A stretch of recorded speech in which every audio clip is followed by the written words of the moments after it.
Hello, friends, and welcome to another episode of Your Business Story. Today, we're doing it from my kitchen because this is real life, this is live, and our amazing guest today is Austra Putnina. Is that right? Did I do it right? Oh yeah, you actually said it's so good. I'm impressed. Yay! Okay, I've been practicing. And she is a high performance coach. She is going to tell you all about her wonderful self. But I met her through a mutual friend who's also like into networking and building amazing relationships.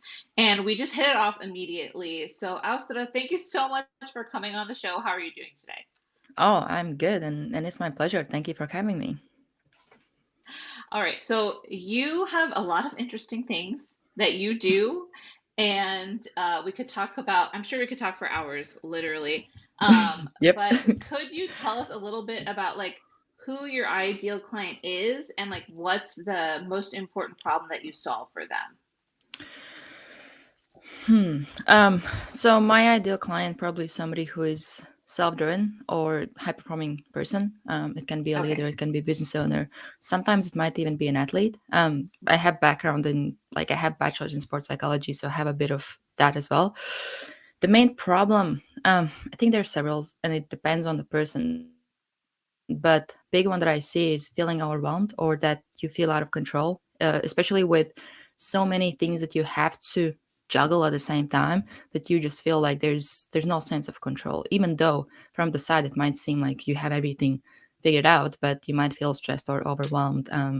So I would say that would be like one of the biggest things. Okay, so you work with people who they already know that they are like super driven, but they feel overwhelmed with everything they're doing. So how do you like what is the biggest pain they're in? Because you said they're feeling overwhelmed, they don't know how to adjust to that. But like what pain results from it?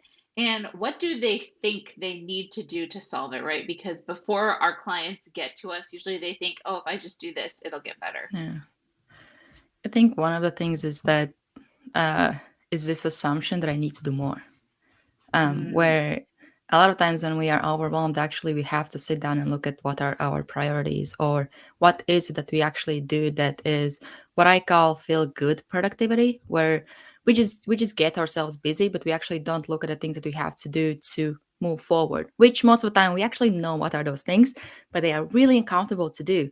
And a lot of times, even with doing these things, especially, that's where a lot of times comes that frustration, is that you know what is it that you need to do, but for some reason it's a challenge to start to do it. There's like a inner block or something like that, and then right. once you start, if you end up starting that by yourself, which is really impressive if you do, because it's not an easy thing to do, then the challenge is to keep going and stay consistent and actually not quit, especially in the beginning phase when you start to change certain things, because in the beginning you don't really see that many results because you're starting to build up the momentum. So I think those would be the things that I have seen for sure.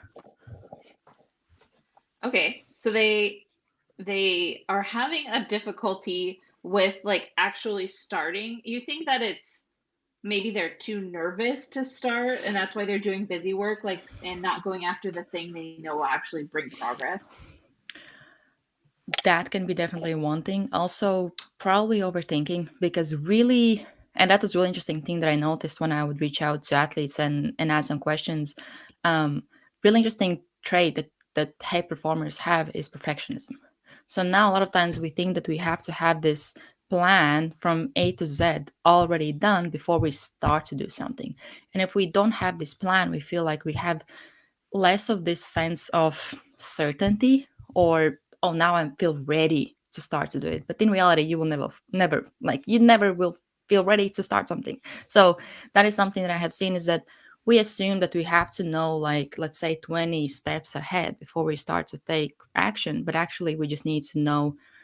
Sometimes it's even enough to know one. You just have to know what is the first step, but we just overcomplicate it way too much. I love that because I get stuck in my head that way too, where I'm like, okay, if I don't know like what comes after this, like 20 steps down the line, like you Yeah, said, then that doesn't mean I should start. And that's something that I've had to adjust to, like starting this podcast. yeah, Honestly, I was like, I need to have all these different things, all my ducks yeah, in a row, let's say, to use an idiom.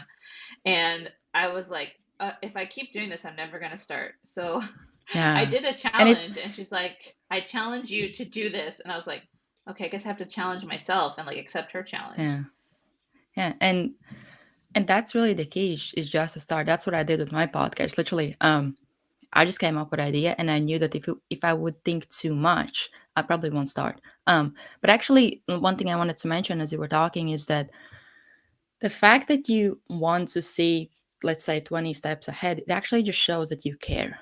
Because if you didn't care, Mhm. you would just kind of wing it. But at the same time, this caring can be so much that you now procrastinate way too much.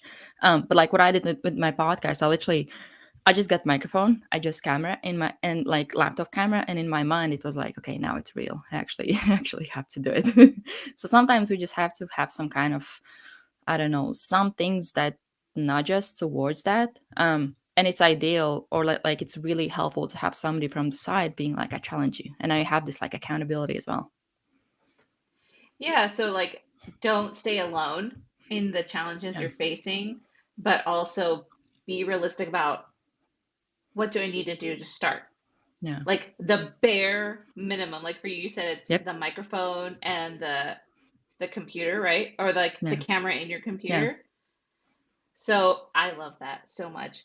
I'm definitely having like technical difficulties with my earphones not staying in because I borrowed them from my husband yeah. and he has much larger ears than I do. I think, can See, you this still is a hear me good if I take one example of out? like, yeah, I can Oh, hear you. I think I'm just going to leave Um, that one out because it keeps falling out anyway. It doesn't want to be yeah. part of the podcast today. So like this is example where like you don't have to have it perfect. It's just about showing up and doing it. Like even what you said about like, oh, I'm doing it from the kitchen. Like we just make it happen. You just figure it out. Yeah, because But if you now otherwise, would think that you have to have these perfect conditions before starting, or let's say, oh, I have to do it in, let's say, studio, you would cancel it, or we wouldn't have this conversation. right. And so far, we've already gotten like five pieces of amazing advice for the listeners that they need if they're listening to this episode, right? Hopefully. Yes. No, I think no, don't you are so full of wisdom and information and actually I want to talk about that a little bit because you don't have to tell us what your age is, but you're young to be a high Yeah. performance coach. Do you think that's fair? Um, I think it depends because I don't mind saying my age. I will be 26 in January. And I think it's the same as, let's say, at somebody at 30 starts their self-development journey, and now at like 35 or whatever, like 40, they are 10 years in, so they have this experience. I started my self-development journey when I was, I think, 15, something like that. So I actually have spent like over 10 years working on myself.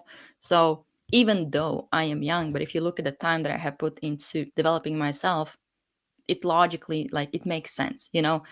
So but at the same time, I don't really think that age is a thing where, let's say, and even like, many times, or people that I have talked to that are younger, they think that, oh, I can't really help people that are older or something like that. And I'm like, I haven't had anybody that I have worked with at this point tell me anything about my age, because if you really can help the person, they don't really care what age you are, or like what color or what accent you have or things like that.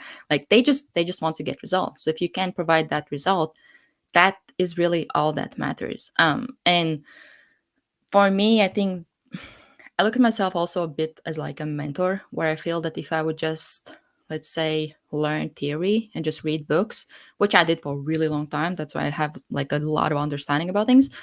Right. But things didn't really click until I started to apply them in real life, because I would be able to talk all the smart stuff, but it doesn't really matter until you can actually act on it and start to implement that in your own life. And that's where I started to see that actually I can help better my clients when I'm living what I'm teaching. So that's been that's been a huge compass for me, where I feel like when my self development is kind of not being where I want it to be, I make sure that I step up my game so that I can help others better. Yeah, and I love that. And I think it's so encouraging to people who, they do know what they want to do younger. And, I'm like watching my kids and they're 10, 13, and 15. And my 13-year-old and my 15-year-old, like already, like, especially my 13-year-old, she like already has a business plan. She knows what she wants to do. She's like, Mom, do you think people won't hire me because I start my business when I'm 18? I'm like, they're not going to care because the results that you get them will prove to them that they made the right choice. Yeah, And she, it's like one of those things where I don't want her to be discouraged because she's so clear on what she wants at such a young yeah, age. And I know this is something that a lot of people are talking about now, especially as there's these ideas of like, should I go to college? What should I study? Does what I study actually transition into the job that I want? Or how can I know if I want to do that yeah. job? So how do you, like with your clients, like obviously you get them the results so they don't care, but do you ever feel like there's that outside resistance because you're so clear about what you want because of your life experience, and not everyone takes that journey, it doesn't take them as long or as short. Like we all have various time journeys as far as figuring out what's my professional superpower. I think even with myself, I'm a really curious person and I love to learn stuff. So even with this, and that's so interesting for me that so many people, or let's say my friends, they're like, "Oh, like you have everything figured out," and I'm like, "No, I don't." Like I, and that's what I usually tell people who feel like they don't really know what exactly is it that I want to do. Um, just do something, because Mm. it's better to do something. And let's say you might have idea, oh, I might like this, try and do it and you'll see whether you like it or not. And and that's another thing actually that I see with a lot of people. What if that's a waste of time? What if I now go and try and it's a fail and I have wasted my time? And I'm like, no, you haven't. Like, you can't actually waste your time when you spend this time to build up a skill. And that's actually one thing that has really helped me with like certain things. Robert Greene's quote, something he said that I just keep in my mind. He said, when you are in your 20s, don't focus on money, focus on building up the skill. Because once you build up the skill, people will want to work with you. Money will take care of itself. And that's what I see, where we get so focused on that result, which a lot of times is financial, when we think, oh, what is it that actually will bring me the most money? And then we kind of make that decision based on that. But if you get in, I don't know, job or build a business or whatever, that where you feel miserable, you actually won't go that far. Because and that's where, like, even for you to become successful, there's certain sacrifices that you have to make. And that's the reason why not everybody is at really high level, because there's so many sacrifices into that. And for you to be able to sacrifice stuff, you actually have to love what you're doing. Because if you don't love, you won't go as far as you have to. If, let's say, money is your main motivation, you probably won't go as far as you could if you did something that you loved. So something stood out to me in what you just said, and I totally agree. But what kind of sacrifices do people need to make in order to be high level? um, there are a lot. And that's actually an interesting thing that for me, I know that I'm the kind of person who is kind of made for work. And sometimes people, when they, let's say, when they tell me, "Oh, you're so wise for your age," or stuff like that, it's especially some people that are my age. They're like, "Oh, I wish I was like you," and I'm like, "Do you?" Because almost every weekend, when people would go out, they would party. I sit home, I study, I work on myself. I get up at 5 a.m., do the workout every single day, 7 days a week, work on myself, develop myself, learn stuff. And I'll do that for years, and I still do. And at this point, it's more like a habit. But at the same time, those years, when I would ask somebody, so, and that's another thing, is that people say like, "Oh, you're smart," and I'm like, "No, I'm not." What I have done is that, let's say, if you sit 2 hours, let's say, and it's even not that big of a number, 2 hours a week when everybody's going out, I would sit down, study for, like, let's say, 2 hours. In a year, that is 100 hours. And that's only those 2 hours. But if you spend the whole weekend, that's way more hours. So all that I have done is actually just put in more work, so that now that I have put in that work, it's just like accumulated. I and that's what I tell people, I'm not special. And there's nothing special about me. I just put in more work or spend more hours in certain things or have spent more hours up to this point that is making me wise or making me like smart or whatever people like to call me. But that's where I point to people out is that what I want to point out is that if you put in the time, that's one of the sacrifices, the time. Even like decisions that you make, that you want to kind of check what are your decisions, what is it that you actually choose.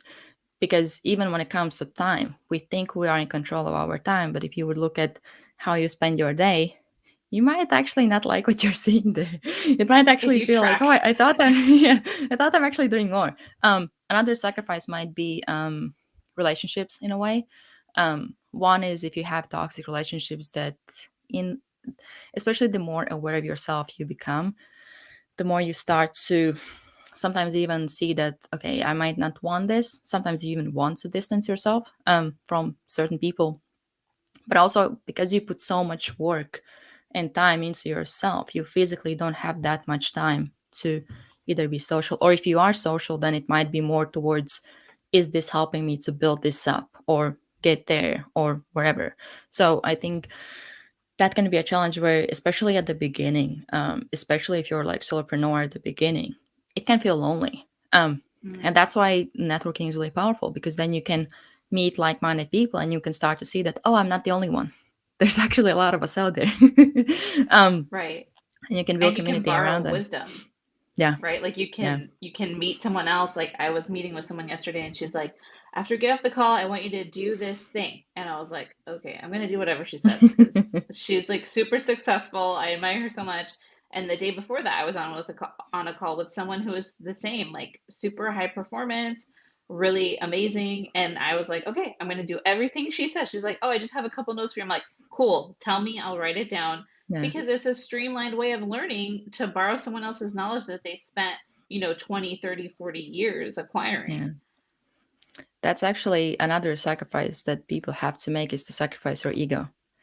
Because especially if you talk to somebody ahead of you, when they would tell you something that you might not like to hear, or you might not enjoy hearing that, because they probably will point out something that's not uncomfortable to hear, but you have to be able to deal with your ego and actually listen to that and take it on board. Like you said, that you're like, oh, you're ahead, or you know this, like I'm more than happy to hear what you're saying and actually implement that. That's showing that you already have learned that lesson, to kind of put ego aside and realize that this person probably knows things that I don't, so I better use this opportunity. Right. Oh, yes. Okay. I'm loving this conversation so much. So you are looking for people who are driven, they're ambitious, they're willing to make those sacrifices, but at the same time, they can put aside their ego and be like, okay, what should I do Yeah, to do better? What relationships do yeah. I need to reevaluate, maybe if they're toxic? So what is the solution, or if you don't like, I know some people don't like that word because they're like, I don't solve their problems, but what's your approach to their big problem and how do you get it for them? Like you don't have to explain everything. I know you have your methods, but like overall. I think one of the solutions is actually to build up your huge one is self-awareness, because if you Mm, can't really see, it's really hard to change things that you can't see. And that, like, good example is ego. If somebody says something to you, get reactive or whatever, you might not even see that that's your ego playing its game. So awareness is really, really big one. Without awareness, it's really hard to start to change things. When you are aware, also you have to be clear on what is it you actually want, and for that you have to understand yourself. So you have to actually have a relationship with yourself where you understand yourself. And if you don't, that's fine. We all are figuring it out. We every day we learn something new about ourselves, especially if we are somebody who is willing to put ourselves in situations where you actually learn something about yourself, which are uncomfortable situations. um, Another big thing that I see is, um, I don't know if that's necessarily a solution, but um, in a way, it's like solution slash challenge is consistency. It's a challenge, but it's also a solution. Right. But I would say with solution bit, it would be baby steps where you start consistent. You start to take consistent baby steps. They don't have to be huge, which a lot of times we think that, oh, I want to get like big change, so I have to make like big steps. No, just start with baby steps, and you will build up, and it will compound over time. And resilience and mental toughness. Those are the ones that mental toughness is something that unconsciously probably I have been really obsessed with to try to understand and challenge myself and learn myself. That's one of the reasons why I do ice tips at this point. Um, and because with mental toughness, one thing that I have learned with working with my clients and even developing myself is that I can give you all the tools and techniques to be more productive, get more done, or manage your time, manage yourself. But it doesn't really matter until you have this resilience to actually follow through with those actions. And that's where we have the biggest challenge because it's we can talk logically about, oh, so for you to do this, you actually have to do this. Or let's say if you're in stressful situation, you have to approach it this way. It's one thing that we talk about it when we are in calm state. Makes sense. But what happens when you actually are in that situation? Do you actually take action on that or you go different route or the usual route that you would? That's where I think you have to have that self-control and mental toughness to actually make those decisions and take those actions in those situations. I love that. And I noticed that you mentioned ice dips, and I would love to ask more about that because I know it's winter, it's ice dip season. Can you tell us how you got into that and what benefits did you notice and have noticed? Because it's been a while of you doing it, right? Yeah. Initially, it all started with Wim Hof, which I think many people that do are doing any kind of cold exposure. That's where they start. One of my friends introduced me to his method. It was like I think 7 years ago, but I didn't really do any like swimming in ice until last year. I would do cold showers on and off. There were some experiences with that as well that were kind of like changing, but nothing huge. But last year I actually started because of my dad, because I was staying at their place at the time, and I gave him like habits to do. And one of the habits that he put in there was to do cold swim. And I remember I went in, and we have really cold river because it's usually in the shadows. Even in summer, it's really cold. And I remember in August, I went in that river and I was like, okay, this is cold. I'm not going there anymore. And then I went to visit them, and I was like, I literally remember this thought that I had because I would think like, oh, I should get in the river, but I kind of don't want to do that because I was building cold shower habit at the time as well, and I was thinking if my dad can do it, I can do it. Come on, and that's what actually got me started. And then what kept me going actually was curiosity, because I was like, okay, Mm. what if I can get to 0 degrees because I have never done it? Got to that. What if I can do it with snow? Did that. -5, did that. -10, did that. And the coldest that I did was -16 degrees. And Oh, so can I many just things that I ask, have. Yeah, is it Celsius, right? Are we yeah, yeah, saying yeah. yeah, so that's like way colder than anything that you can imagine for the American listeners because they're like, oh, Fahrenheit. No, no, it's different. It's way colder. Right. I will tell you how much was it. Just to get an idea. 3.2 Fahrenheit. Um, so it was cold. But Right, the right. interesting part was that it actually felt, I can't say warm, but it felt like warmer than I thought it would because the air temperature was lower than the water temperature.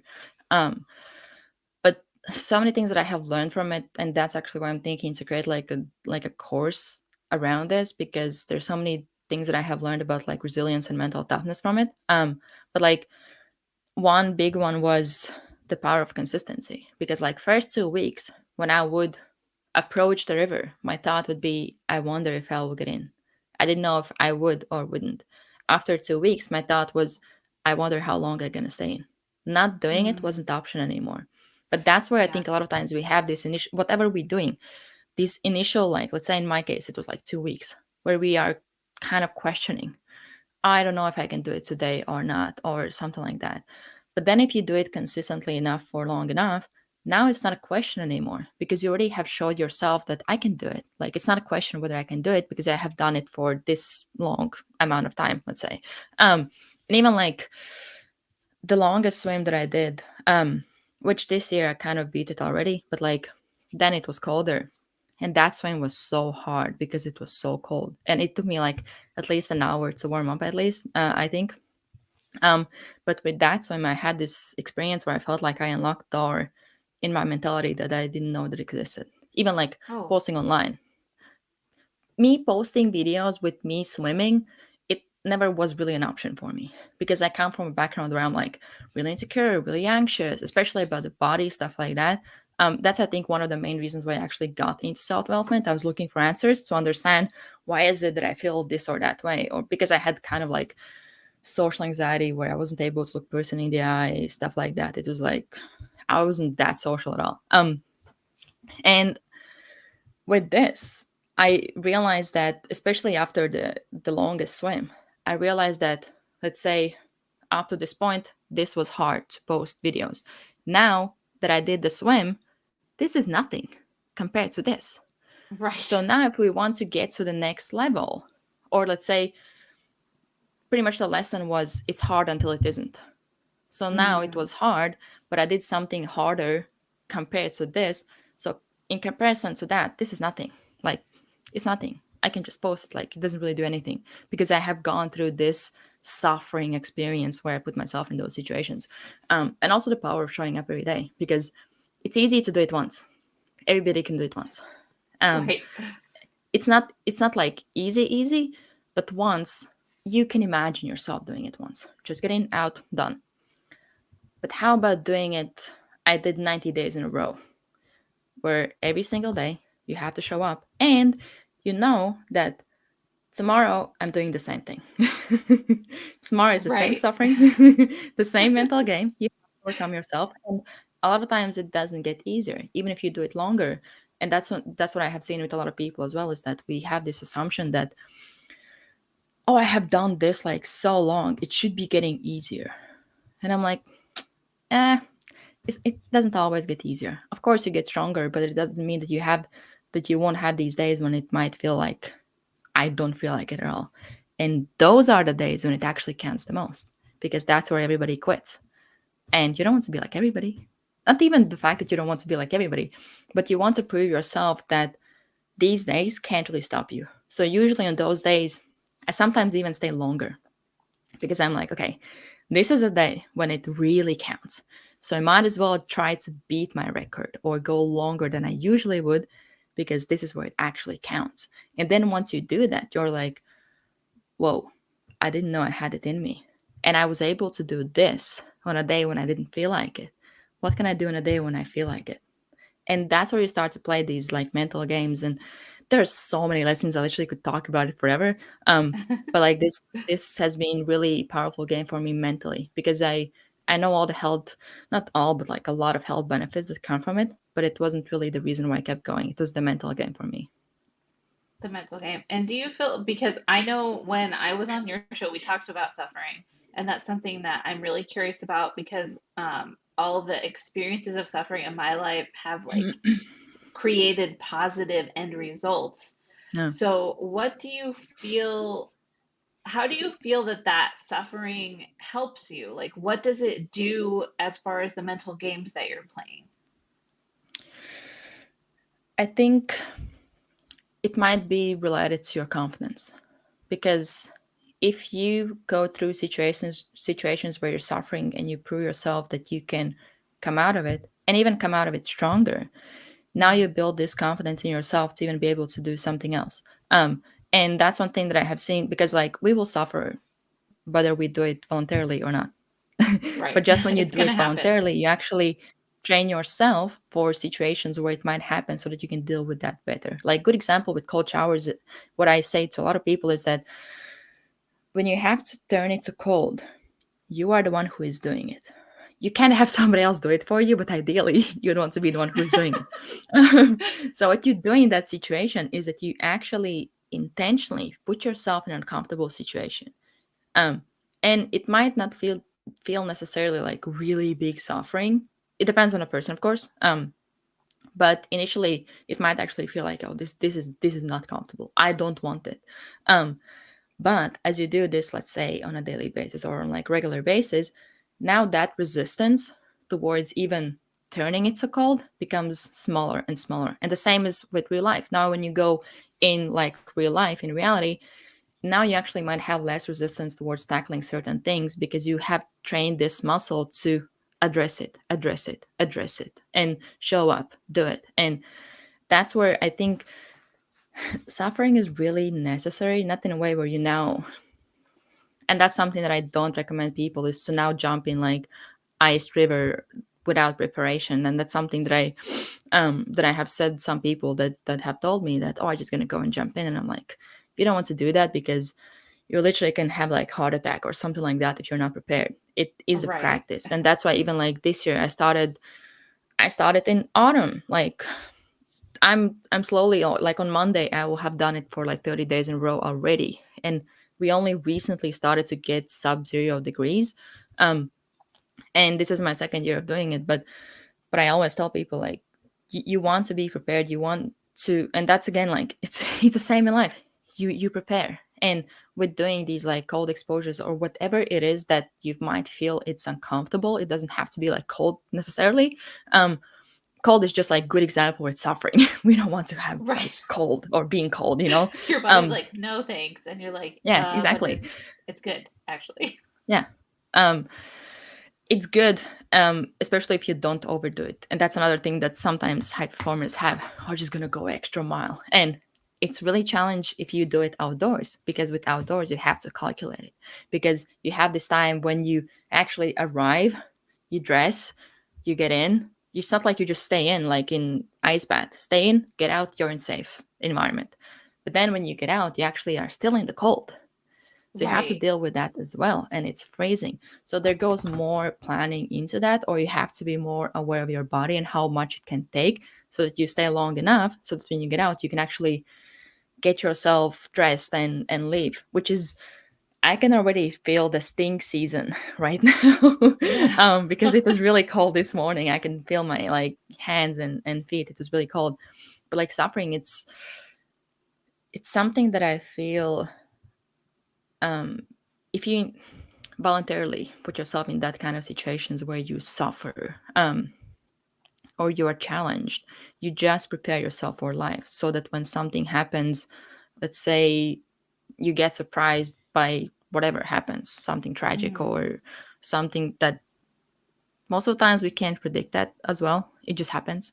So what you do Right. now?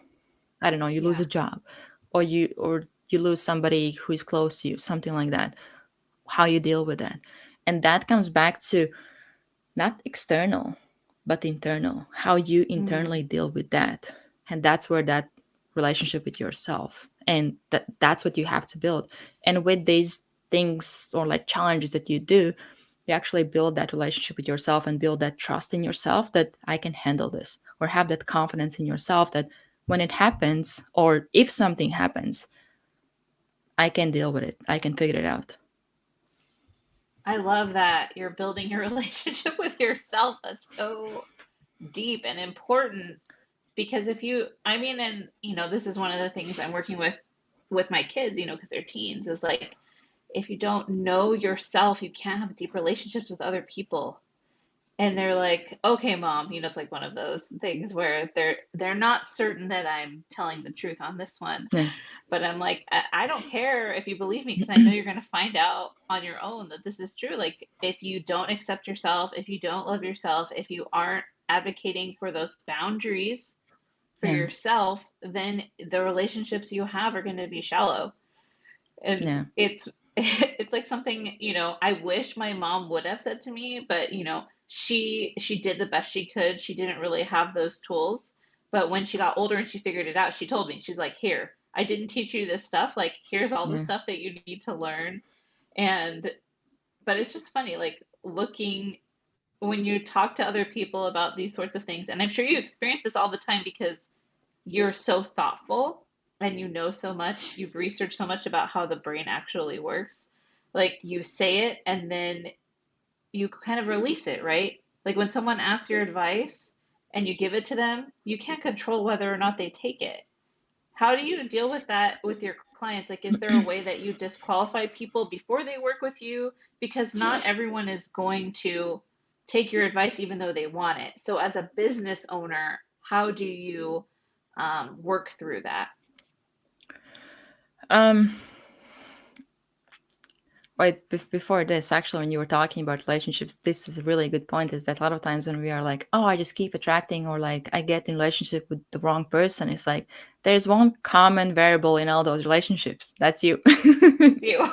so, we, so we just want to complain or like blame everybody that we have been with, but the common repeated like variable in all those relationships is you. So you might as well look at yourself and if there's something that you need to develop or change in yourself. Right, um adjust, make some yeah. adjustments.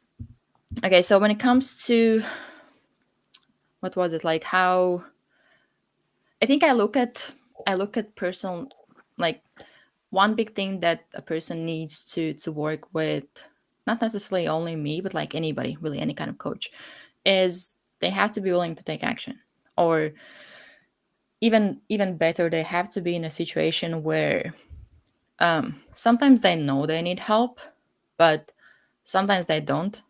Ego, again, that can be a big part of it Right. as well. I Yes. can do it myself, which is really common as well. But being able to receive help or listen, because it's really hard to help somebody who doesn't want to be helped. It's just not possible. And I'm somebody who loves to help. I see potential in pretty much any person I talk to. And if I can, if I have opportunity, if I have time, I will give some. I don't want to say advice, because when with advice, people have to be careful, because when you give advice, you might make that person feel like you're judging them for the way they live or the way they think. So now they close off Mm, and they're not going to listen to you. So it depends how you're giving that advice. Sometimes good way to give advice actually is, what I have seen that works for me is doing this, and then I do yeah. this or I get this result. So now you don't say that, oh, you're doing it wrong, you should do it like this. Because they're like, no, actually I'm doing it the right way, and now Right. you're just I'm doing getting it this the like yeah, I'm doing it the way I um learned how to do it, right? yeah, exactly. And now they try to protect themselves and they're not listening anymore. So good way to do that is, and I have done this with like many people, that I wouldn't necessarily say that I lie, that, oh, I will tell them something that I'm actually not doing. Actually I'm doing the things that I'm saying, or that I see this that working for me. But for me to make that judgment whether somebody is ready to work with me, I don't. It sounds cheesy, but like you kind of know. Um, but like In the one best way how I sense. know is, yeah, and you can see somebody's mind, and I think that's something that I have developed over the years with talking to a lot of people. You can see whether they're willing to take action, because even like one thing that I sometimes do is that, let's say we have discovery call, and then I tell them, okay, by the next time when we actually discover this or that, or let's say talk prices or whatever, do this.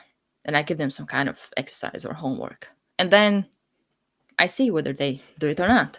Um, and even if it's a small thing, but I see that either you take action or you don't, because I can give all the advice, I can give all the information, and that's actually a good thing also, is when people say, oh, I know this. Okay, if you knew this, why are you not doing it? Because we Some because we have accountability. this, yeah, exactly. And also that we have this sense that if I know it, I understand it, but there's a big difference Oh, between knowing and understanding. Because knowing is, I read it in a book, I get it, makes sense.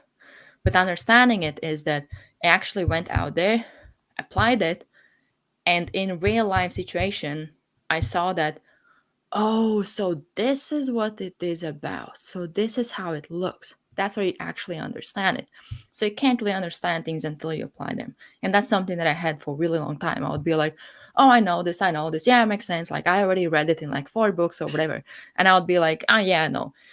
But I actually wouldn't be really living those things, or I would live them at really comfortable level where I'm like, oh, this feels comfortable. I'm okay with this. But I wouldn't actually take action that I knew, most likely I knew what is it that I had to do or actions that I had to take, but I would justify why I'm not taking them. And that's what a lot of people do. And when somebody is in that mindset that they know it all, um, or they might listen, but then they don't go and do it, it's really hard to help them. Sometimes we have these blocks towards doing it, so we can work through those until you get to a level where you can tolerate taking certain actions, because with higher level actions, or let's say not even higher level but what feels higher level for you, because that's different Hmm. for each person, comes bigger stress. So you have to build that stress tolerance as well. So you have to take it step by step a lot of times. So I'm okay with that if we go through that process and you actually take action. But a lot of times people are in this like, I know it all, like, because most of the things that I say to people, a lot of times they already know. It's It's a the lot of understanding things. part. Yeah. And for me it was a big challenge for a really long time when people would tell me like, are you doing some kind of coaching? And I'm like, what do you mean? Like, for me, most of the things that I talk about, they seem like common sense. It's just like Right. it's normal thing, it makes Yeah. sense. But for other people, they'll be like, wow, I had never thought about this or that. And I'm like, okay, so maybe there's something that I can do with this. Um, but like I would say that's a big thing. Or like if the ego is too big, um, you Mm. have to be humble. You need ego, but not in a place where you're not listening anymore, or you you start to think that you know better. Because if you think that you know better, or let's say, oh, what do you know? You're like you're just like 20-year-old or whatever, like you don't know stuff or you don't know anything. Right. Which I'm not saying I know everything, no chance.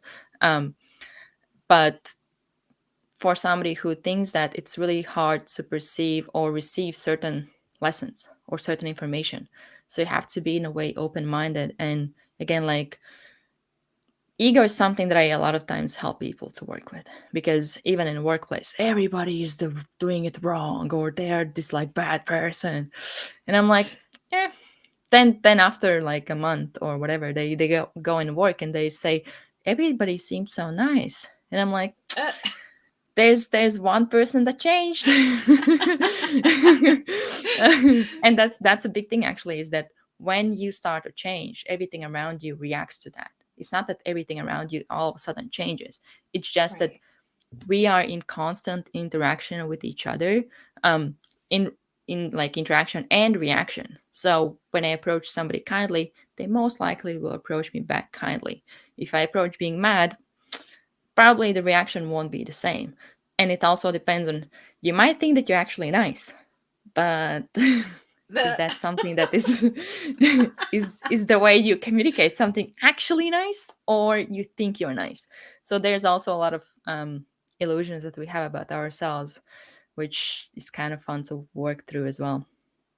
So it's like perception versus reality. Yeah. I love that. All right. Well, we could talk all day, but let's say that someone's listening to this and they're like, I really need help with my ego right now, and I'm going to listen to what Astra says. How can they get in contact with you? What's the best way for them to work with you or hop on a uh call with you or something? Probably social media, Instagram, Facebook. If they just search, or like LinkedIn, if they just search my name, they should be able to find me. Um, uh, those probably are the main ones. Okay. So if you are looking for someone to help you, and you know I'm a go-getter. I could be high performance. I feel that like I'm a worker. I like it, but I'm stuck. Oh, Then you should actually, reach like with out. the high performance, most people actually don't think they're. Most people that are high performers, they don't think they're high performers. Oh, they don't think they are. So like Yeah, what's because a they symptom? always are. They're always looking for the next one, or they're like, I need to develop more, more, more, more. They have this, like what you said, like go getter mindset.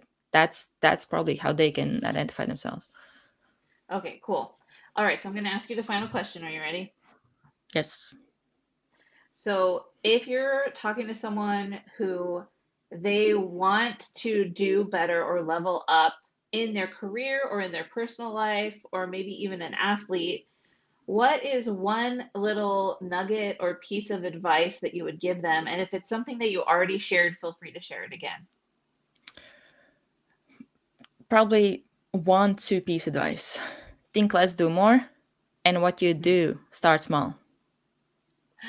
Oh, I love that. I know. I wanted to actually talk about Atomic Habits when you were talking about taking small steps. Have you read Oh, it? yeah. Oh, Yeah. yeah. Two times. It's so good. It changed my life, actually, if I'm being honest. Yeah. So, It's a great friends, book. take small steps, think less, do more. I love that. I'm gonna tell that to myself every single morning. Astra, thank you so much for coming on the show. It's been amazing. I know that my listeners are going to really get a lot of wisdom out of everything you've said, and I appreciate you. Thank you. Thank you for having me.